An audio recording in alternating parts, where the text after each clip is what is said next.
Hello friends, कैसे आप? तो फ्रेंड्स, आज की क्लास में हम लोग सीटेट का सबसे इम्पॉर्टेंट टॉपिक को डिस्कस करेंगे, इम्पॉर्टेंट चैप्टर, क्योंकि इस चैप्टर से हमें सीटेट में हमेशा एक या दो क्वेश्चन देखने को मिलता है। ठीक है, दो क्वेश्चन तो एटलीस्ट रहेगा ही इस चैप्टर से। ठीक है, चैप्टर जो है सीटेट के पॉइंट ऑफ व्यू से काफ़ी इंपॉर्टेंट है। स्टार्ट करते हैं आज का क्लास। पहला क्वेश्चन देखिए, ओजोन गैस वायुमंडल की डैश परत में मौजूद होती है। ठीक है, तो कौन सा मंडल में मौजूद होती है? सबसे पहले ये परत का जो है क्रोनोलॉजिकल ऑर्डर पूछ लिया जाता है। जो ऑप्शन दिए हैं, सप्ताह मंडल, बहीमंडल, सौरमंडल, मध्यमंडल। ठीक है, इसका क्रोनोलॉजिकल ऑर्डर पहला क्वेश्चन रहता है, तो पहले इसको देख लेते हैं। तो सबसे पहला जो मंडल रहता है ये आपका सौरमंडल रहता है। फिर उसके बाद आपका समताप मंडल रहता है। ठीक है, ये दूसरा मंडल रहता है सौरमंडल। फिर ये आपका तीसरा मध्यमंडल रहता है। फिर ब्रह्मंडल होता है। फिर ये फिफ्थ जो रहता है ये आपका बहीमंडल होता है। सबसे जो ऊपरी वाला परत होता है ना, ये बहीमंडल होता है। ये ओजोन गैस जो रहता है ना, ये आपका समताप मंडल में उपस्थित सप्ताह मंडल में रहता है। ठीक है, इसी में एक ओजोन लेयर रहता है जो कि क्या करता है, जो कि सनलाइट का जो हार्मफुल गैसेस होता है जिसको हम लोग इंफ्रारेड कहते हैं, उसको धरती पे आने नहीं देता और उसको वही ट्रैप कर लेता है। आंसर क्या हो जाएगा? आंसर ए जो रहेगा करेक्ट आंसर हो जाएगा। क्वेश्चन है, पृथ्वी पर अवरोधित होने वाली ऊर्जा कहलाती है ग्लोबल वार्मिंग, ग्रीन हाउस, जलवायु और आतपन। तो देखिए उसको हम लोग क्या कहते हैं, तो उसको हम लोग क्या कहते हैं? आतपन कहते हैं। आंसर डी हो जाएगा। नेक्स्ट है, वायुमंडल की सबसे ऊपरी परत कौन, यानी कौन है?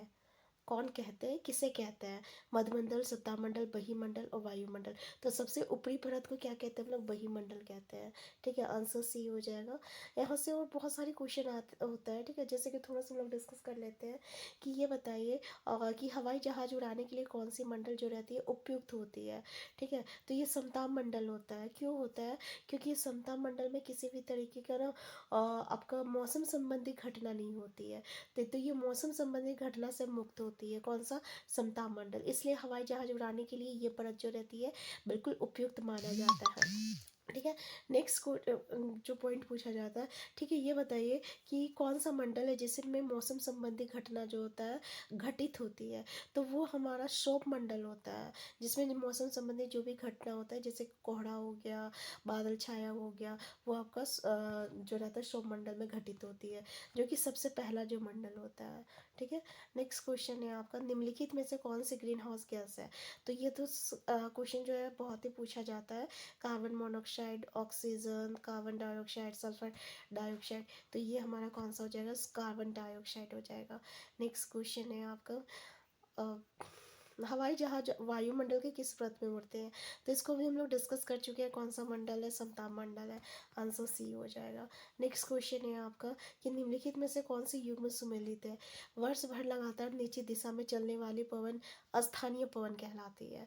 विभिन्न ऋतुओं में अपनी दिशा बदलने वाली पवन मौसमी पवन कहलाती है। किसी छोटे क्षेत्र में वर्ष या दिन के किसी विशेष समय में चलने वाली पवन अस्थायी पवन कहलाती है। ठीक है, तो देखिए यहाँ पे स्थानीय पवन और अस्थाई पवन, ठीक है, इसका डिफरेंसेस आप देख लीजिए क्या होता है। अस्थाई मतलब परमानेंट होता है। तो परमानेंट कब होगा? जब वो एक ही दिशा में जो है बहेगा। तो ये जो है किसी एक क्षेत्र का बात कर रहा है। जब किसी क्षेत्र में, जैसे कि किसी जगह बहुत लू चलता है, लू समझते हैं ना, और समुद्री इलाके में ठंडी ठंडी हवाएं चलती है, तो दोनों का जो पवनें रहती है वो अलग होता है। ठीक है, तो ये स्थानीय हो गया, किसी एक जगह के बारे में बोल रहा है। ठीक है, तो रेगिस्तान सब में आप लोगों का लू चलता है, तो वो कैसा पवन हो जाएगा? तो वो स्थानीय पवन हो जाएगा। अस्थाई पवन क्या हो जाएगा? जो वर्ष भर हमेशा एक ही दिशा में चलता है, जो अपनी दिशा कभी बदलता नहीं है। तो भाई ये दोनों स्टेटमेंट को तो उल्टा बोल दिया, तो ये दोनों स्टेटमेंट गलत है। ठीक है, तो जो अपनी दिशा बदलती है उसको हम लोग मौसमी पवन कहते हैं। तो हमारा सिर्फ आंसर बी जो रहेगा ये इसका करेक्ट आंसर हो जाएगा। नेक्स्ट क्वेश्चन है, यहाँ पर निम्नलिखित कथनों पर ध्यानपूर्वक पढ़िए।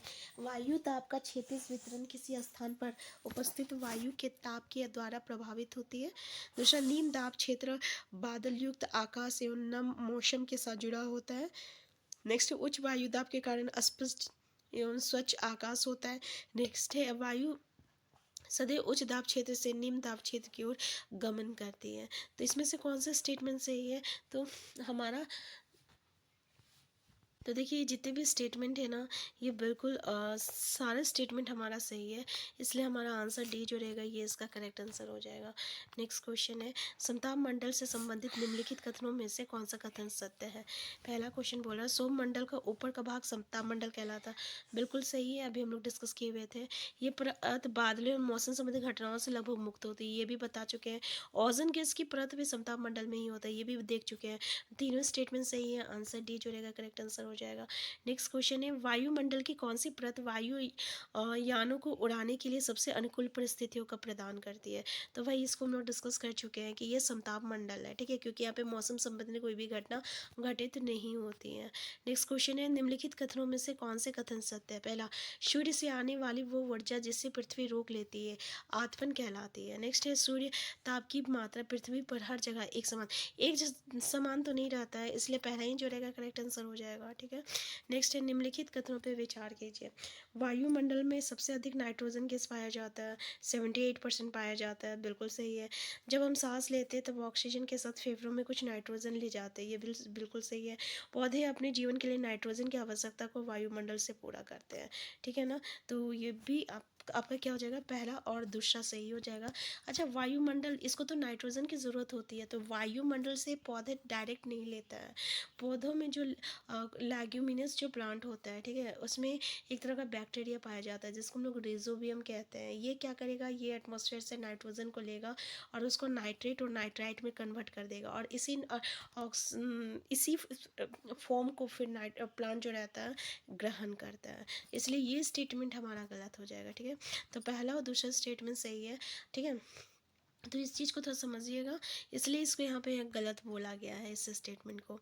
इसे तो नाइट्रोजन की ज़रूरत होती है लेकिन डायरेक्ट एटमॉस्फेयर से नहीं लेता है ये। नेक्स्ट है, वायुमंडल की ड्रेस परत रेडियो प्रसारण में मदद होती है।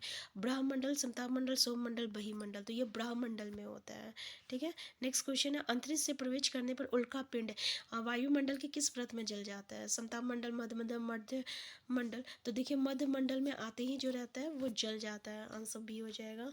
नेक्स्ट क्वेश्चन है, मौसम से संबंधी सभी घटनाएं जैसे वर्षा, कोहरा कोहरा एवं ओला वर्षण वायुमंडल की किस परत में होती है। सौरमंडल, समताप मंडल, मध्य मंडल, ब्रह्मंडल, तो ये हमारा सौरमंडल है जिसमें मौसम संबंधी घटनाएं घटित होती है, पहला आंसर हो जाएगा। नेक्स्ट है, वायु में सबसे अधिक मात्रा में पाई जाने वाली गैस कौन सी है। तो अभी डिस्कस किए थे ना, नाइट्रोजन है 78%, बाकी 21% ऑक्सीजन है, बाकी के 1% में सभी गैसेस पाई जाती हैं। नेक्स्ट है, अंतरिक्ष से आने वाला उल्कापिंड वायुमंडल में किस परत में प्रवेश करते ही जलने लगता है। सौरमंडल, समताप मंडल, मध्यमंडल, तो वो मध्यमंडल है, आंसर सी हो जाएगा। नेक्स्ट है, निम्नलिखित कथनों पे विचार कीजिए। पहला है, ब्रह्मंडल आयन मंडल में बढ़ती ऊंचाई के साथ तापमान अत्यधिक तीव्रता से बढ़ता है। नेक्स्ट है, रेडियो संचार के लिए ब्रह्मंडल परत का ही उपयोग होता है, तो हमारा आंसर सी हो जाएगा, दोनों स्टेटमेंट जो है सही है। नेक्स्ट क्वेश्चन है, मौसम की घटनाएं वर्षा, कोहरा, ओलावर्षण वायुमंडल के किस परत में होती है। कई बार ये क्वेश्चन पूछा गया है, सौरमंडल, समताप मंडल, मध्यमंडल, सौरमंडल हो जाएगा, आंसर ई हो जाएगा, ठीक है। तो ये सब रिपीटेड क्वेश्चन है जिसे बार बार स्टेटमेंट में पूछा गया है। नेक्स्ट है, पृथ्वी की तापमान में वृद्धि को डैश के रूप में जाना जाता है। ग्रीन हाउस प्रभाव, भूमंडलीय तापमान, पारिस्थितिकी, और इनमें से कोई नहीं, इसको हम लोग भूमंडलीय तापमान कहते हैं। नेक्स्ट क्वेश्चन है, वायुमंडल में पाई जाने वाले गैसों के प्रतिशत। हाँ, ये ऑर्डर भी याद रखिएगा, सबसे ज़्यादा नाइट्रोजन, फिर ऑक्सीजन, फिर आर्गन, फिर कार्बन डाइऑक्साइड, आंसर सी हो जाएगा।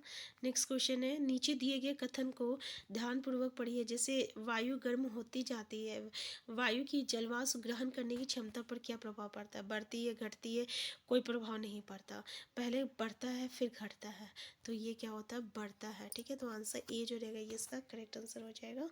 तो ये था हमारा चैप्टर जिसमें जो भी इम्पोर्टेंट चैप्टर क्वेश्चन थे सारे क्वेश्चन डिस्कस कर चुके हैं।